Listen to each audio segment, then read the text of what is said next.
Damai sejahtera Allah yang melampaui segala akal dan pikiran, itulah kiranya yang memelihara hati dan pikiranmu di dalam Kristus Yesus. Amin. Bapak, Ibu, saudara-saudari yang terkasih dalam Kristus Yesus, adapun nats yang menjadi renungan pada ibadah kita kali ini, yakni ibadah minggu pertama setelah Trinitas, terambil dari Injil Lukas pasal 12 ayat 13 sampai ayat 21 dengan judul perikop Orang Kaya yang Bodoh. Demikian firman Tuhan. Seorang dari orang banyak itu berkata kepada Yesus, "Guru, katakanlah kepada saudaraku supaya ia berbagi warisan dengan aku." Tetapi Yesus berkata kepadanya, "Saudara, siapakah yang telah mengangkat aku menjadi hakim atau pengantara atas kamu?"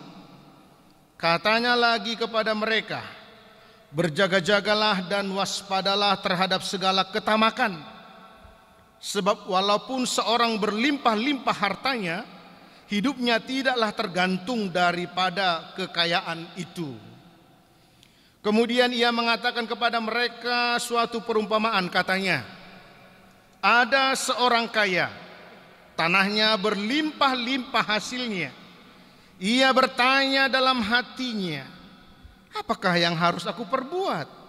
Sebab aku tidak mempunyai tempat di mana aku dapat menyimpan hasil tanahku.' Lalu katanya, 'Inilah yang akan aku perbuat. Aku akan merombak lumbung-lumbungku dan aku akan mendirikan yang lebih besar, dan aku akan menyimpan di dalamnya segala gandum dan barang-barangku. Sesudah itu aku akan berkata kepada jiwaku, jiwaku, ada padamu banyak barang tertimbun untuk bertahun-tahun lamanya. Beristirahatlah, makanlah, minumlah, dan bersenang-senanglah.' Tetapi firman Allah kepadanya, 'Hai engkau orang bodoh, pada malam ini juga jiwamu akan diambil daripadamu. Dan apa yang telah kau sediakan, untuk siapakah itu nanti?' Demikianlah jadinya dengan orang yang mengumpulkan harta bagi dirinya sendiri, jikalau ia tidak kaya di hadapan Allah." Amin. Demikian pembacaan firman Tuhan. Shalom buat kita semua, Bapak, Ibu, saudara-saudari dimanapun Anda berada. Kita tahu bersama di dalam menjalani kehidupan ini penuh dengan tantangan, sekaligus juga perjuangan. Di tengah-tengah perjuangan sering sekali terjadi yang namanya persaingan, saling sikat, saling sikut, bahkan bila perlu saling sayat. Karena ada istilah, siapa cepat dia yang dapat, siapa yang lambat dia sekarat. Bapak, Ibu, saudara-saudari yang terkasih dalam Kristus Yesus, bila dalam persaingan hidup itu tentunya ada pemenang. Pemenang yang baik tentunya menganggap keberhasilan yang dia raih itu adalah hanya semata-mata karena pertolongan Tuhan. Tapi bagi sebagian besar orang yang telah sukses di dalam persaingan itu, tak hayal boleh menganggap bahwa perjuangannya lah maka dia boleh seperti itu. Sehingga tidak sedikit di antara mereka hidup hanya memikirkan, hanya untuk mencukupkan, memperhatikan source sendiri di dalam kehidupannya tanpa peduli kepada orang lain. Bahkan bisa saja terjadi bagi mereka yang telah berhasil di dalam persaingan itu tadi, memiliki banyak harta, tetapi justru hartanya dipakaikan, dipergunakan sarana untuk menindas orang lain. Mengapa hal itu boleh terjadi? Bapak Ibu, saudara-saudari yang terkasih dalam Kristus Yesus, kalau kita mau menyimak nats bacaan untuk minggu ini, di sana ada dikatakan bagaimana pola hidup seorang yang telah berhasil di dalam keserakahannya, tega memakai keberhasilannya itu untuk menindas orang lemah, bahkan menelanjangi orang lemah, bahkan boleh dikatakan untuk menguras habis apa yang dimiliki oleh orang yang lemah. Salah di dalam memakaikan keberhasilan. Sehingga yang ada dalam hatinya adalah bagaimana menimbun, bagaimana menumpukan, bagaimana supaya masa depannya itu terjamin oleh harta yang ia raih lewat keberhasilan itu.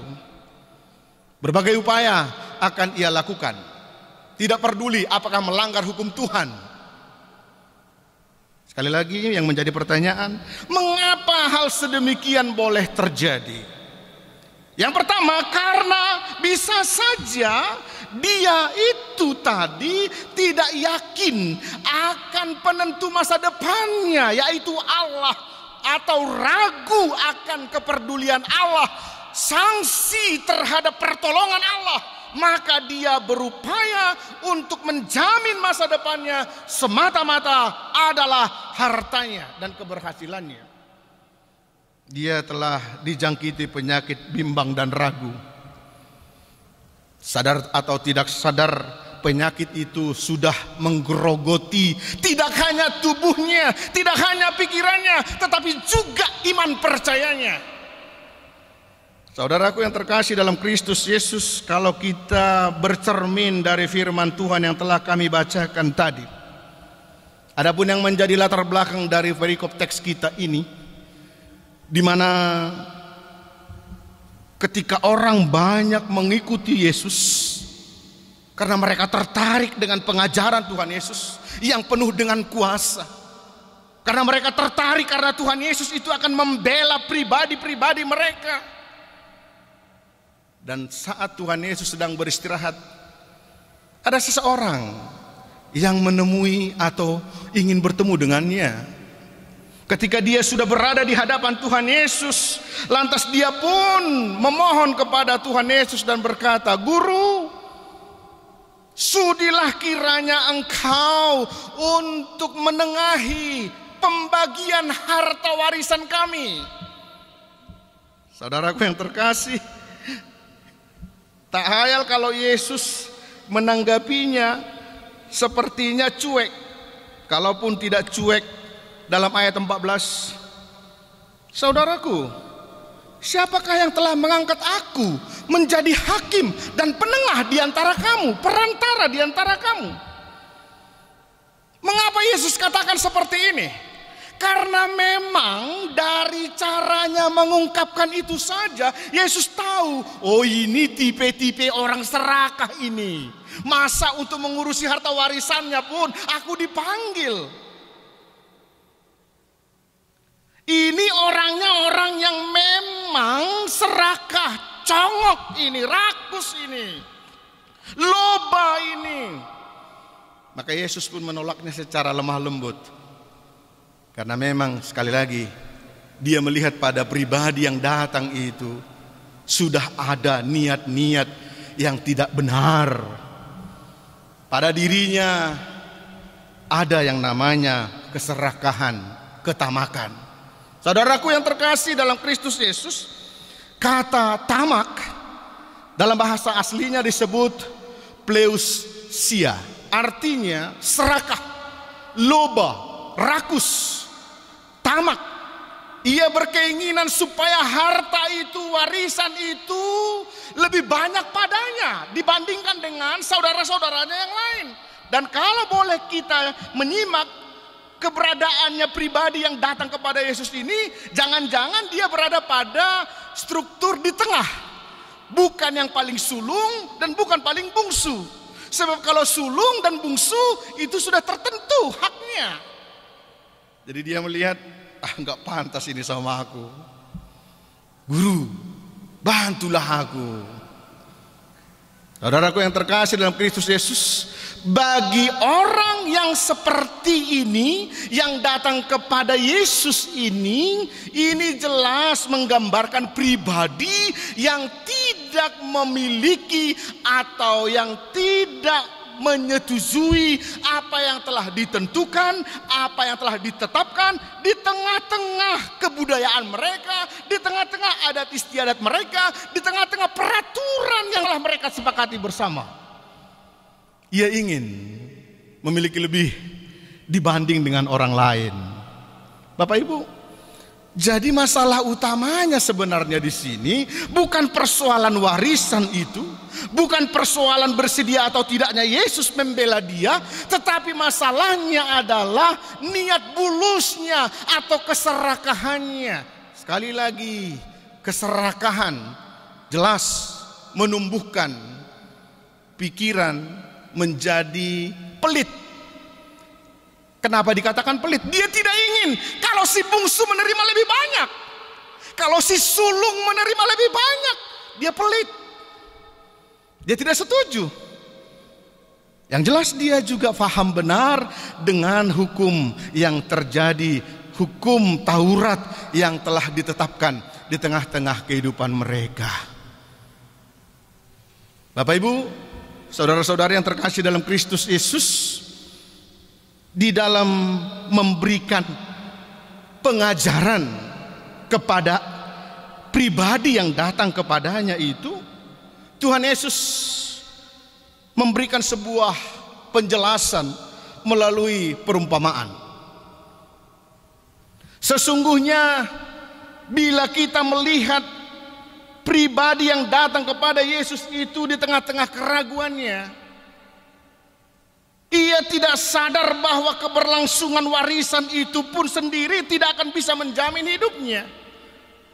Dan lewat perumpamaan yang berikut ini, Yesus menanamkan kepadanya supaya dia jangan bersandar kepada apa yang akan ia raih, supaya ia jangan tergantung kepada warisan yang akan ia terimanya, tapi cobalah untuk bersandar kepada Allah itu sendiri. Harta warisan tidak menjamin masa depan. Harta warisan tidak menjamin apakah dia hidup untuk selamanya dan lama lagi.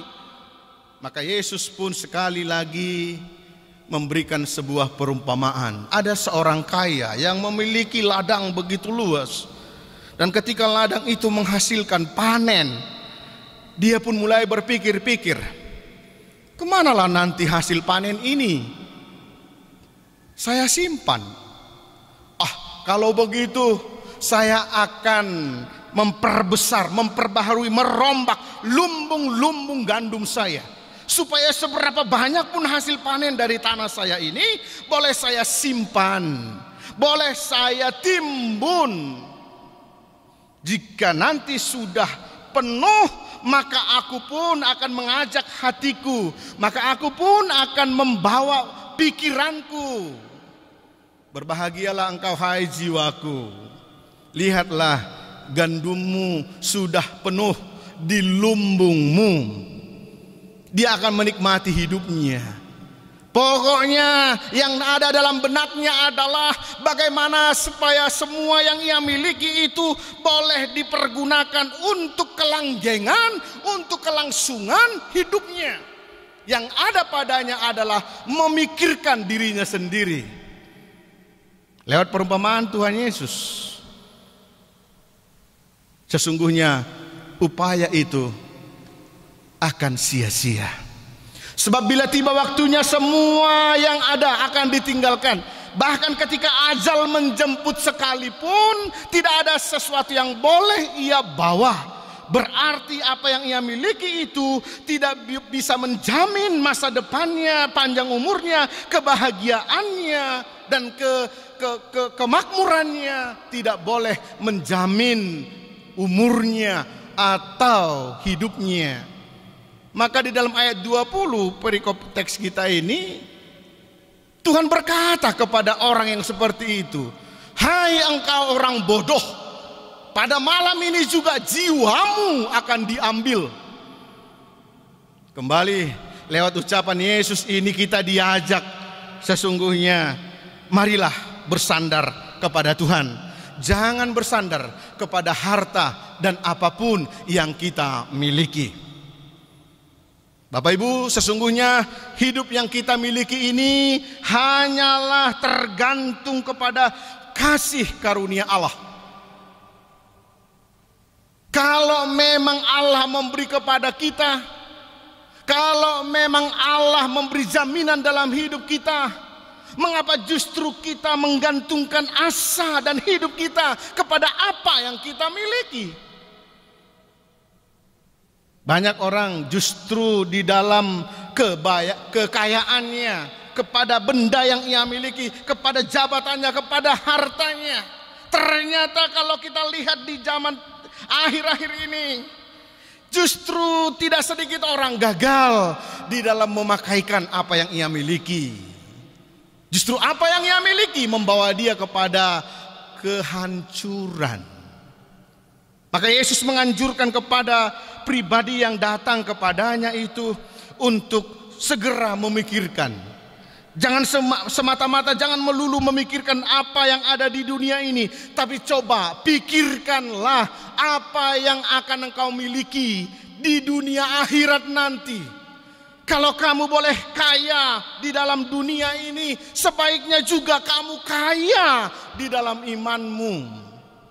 Caranya bagaimana? Tidak lain, pakaikan apa yang ada padamu itu sebagai sarana penyaluran berkat kepada orang-orang yang membutuhkan. Bapak Ibu, saudara-saudari yang terkasih dalam Kristus Yesus, ketika kita jujur dan memahami bahwa apa yang ada pada kita itu, mari kita berucap syukur kepada Tuhan dengan apa yang telah Ia berikan kepada kita. Dan mari kembangkan pemberian Tuhan secara bertanggung jawab, sehingga nama Allah semakin dimuliakan. Berikutnya, kita ada di dunia ini sesungguhnya bukan untuk kita saja. Jadi kalau kita sering mendengar lagu anak-anak sekolah minggu, hidupku bukannya aku lagi, artinya hidupnya bukanlah dirinya sendiri, tapi hidupnya adalah untuk orang lain, berarti kepada Tuhan, yang otomatis berarti kepada sesama. Jadi kalaupun kita ingin kaya, hendaklah mampu untuk mengendalikan diri, mampu untuk menjaga supaya apa yang kita miliki itu kita harus selalu memikirkan dari siapa ini dan untuk apa ini dipergunakan. Perenungan yang lebih mendalam lagi, sampai berapa lamakah Tuhan Engkau mengizinkan aku menikmati ini? Kita tahu hidup ini hanyalah sementara.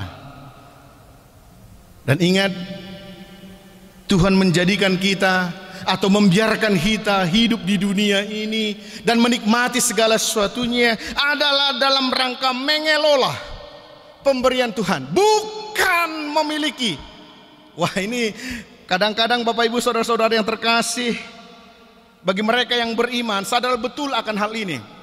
Sehingga kalau pun ada yang terjadi pada hidupnya, apakah dia gagal, apakah dia bangkrut, tidak akan membuat dia menjadi terjerembab, tapi justru dia memahaminya, justru dia menyadarinya bahwa sesungguhnya ini adalah pemberian Tuhan yang saya kelola dengan bertanggung jawab. Hak milik tetap milik Tuhan, yang ada pada kita adalah hak guna atau hak pakai. Berikutnya, kalau kita mau simak di dalam 1 Timotius 6 ayat 7. Demikian juga kalau kita ingat keluhan daripada Ayub pasal 1 ayat 21. Kesadaran bahwa kita ada di dunia ini tidak ada membawa apa-apa. Sesungguhnya Tuhan menjadikan kita hanyalah sebagai pengelola pemberiannya itu.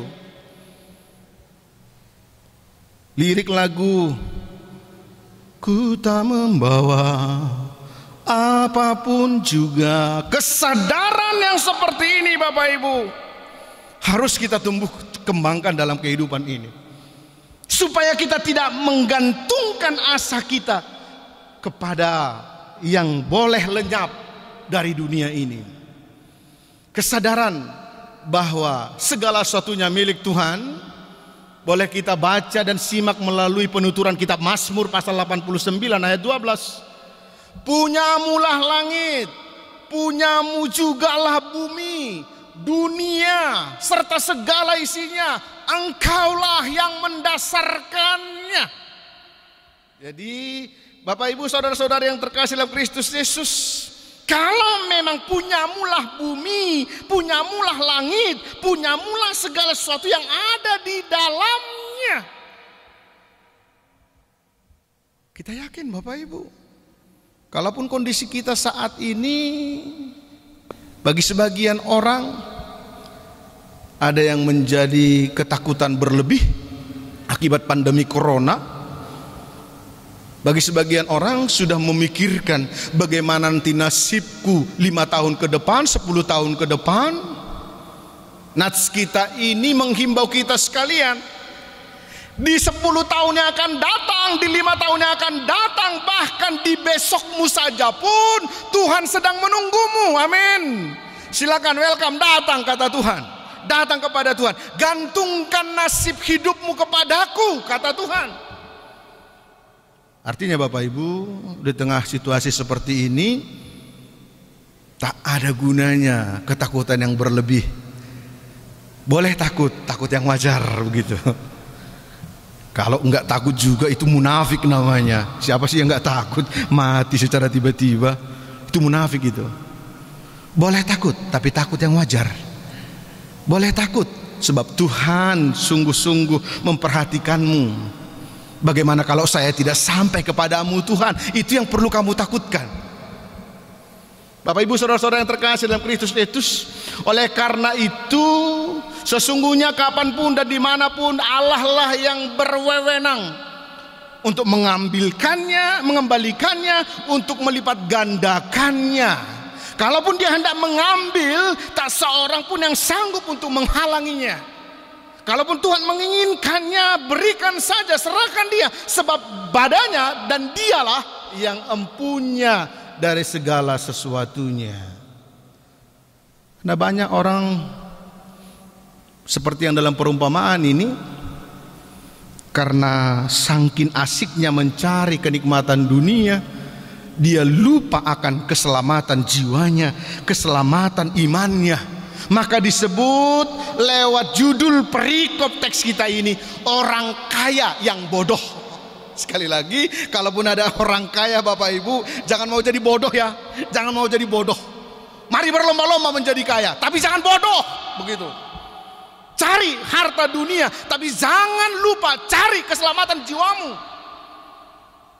Jadi jangan gara-gara khotbah ini seolah-olah yang kaya itu semuanya orang-orang yang bodoh. Enggak. Boleh kaya, tapi jangan jadikan bodoh dirimu karena dikuasai kekayaanmu.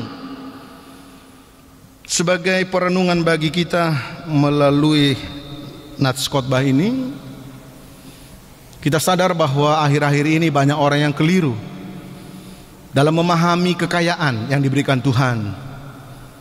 Sehingga banyak orang yang menjadikannya sebagai sarana untuk ukuran, standarisasi kehidupan di dalam kebersamaan.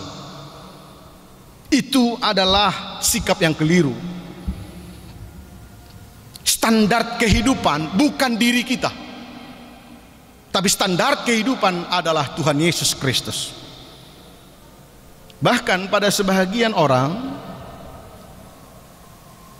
harta sudah dijadikan sebagai alat untuk menentukan siapa yang pantas menjadi teman dan siapa yang tidak pantas. harta sudah dijadikan sebagai sarana untuk mengeksploitasi, mencari keuntungan yang lebih dan lebih lagi. Karena itu, melalui renungan ini kita dihimbau, bersandarlah hanya kepada Tuhan, menjalankan dan menghargai hakikat kemanusiaan. Itulah yang mendasari kehidupan beriman kita. Yang terakhir, berkat Tuhan mari kita pakaikan sebagai sarana untuk peduli kepada orang lain, bukan untuk mementingkan diri sendiri. Belajarlah untuk mengucap syukur dan mencukupkan segala sesuatunya. Ini moto hidup yang perlu kita tumbuh kembangkan di tengah pandemi ini. Mari belajar ikat pinggang, saudaraku, ketatkan ikat pinggangmu. Cukupkan dirimu. Sehingga lewat kemampuan untuk mencukupkan segala sesuatunya, muncullah niat senantiasa menaikkan pujian hanya untuk kemuliaan nama Tuhan. Amin. Kita berdoa. Bapa kami yang di sorga, kami bersyukur Tuhan atas firman-Mu yang telah kami terima. Melalui permenungan ini kami diajak supaya kami lebih sungguh-sungguh lagi menyadari bahwa apa yang ada pada kami pemberian-Mu semata.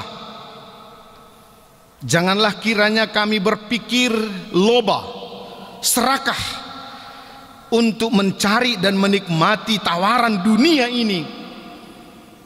Bahkan ada orang yang tega tidak memperdulikan kaidah-kaidah etika kemanusiaan, bahkan menyimpang dari titah Tuhan, hanya semata-mata mau meraup keuntungan di dunia ini. Apalah gunanya kami memperoleh segala sesuatunya di dunia ini jika iman kami menjadi mati.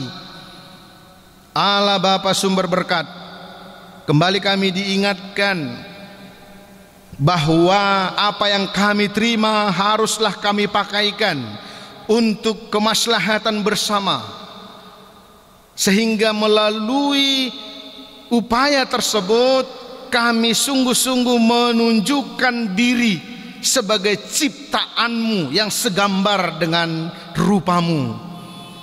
Terima kasih Tuhan. Melalui renungan ini kami juga dihimbau agar kami mengucap syukur atas segala keberadaan kami. Inilah kami Tuhan, dengan segala kekurangannya. Kami mau, walaupun kami memiliki kekurangan, kami senantiasa mengucap syukur dan boleh menikmati hidup ini bersama-sama dengan Tuhan. Kami percaya pandemi COVID-19 ini juga Tuhan boleh kami lalui, karena kami bersama dengan Tuhan. Terpujilah Dikau.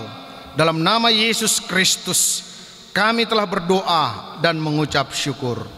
Amin.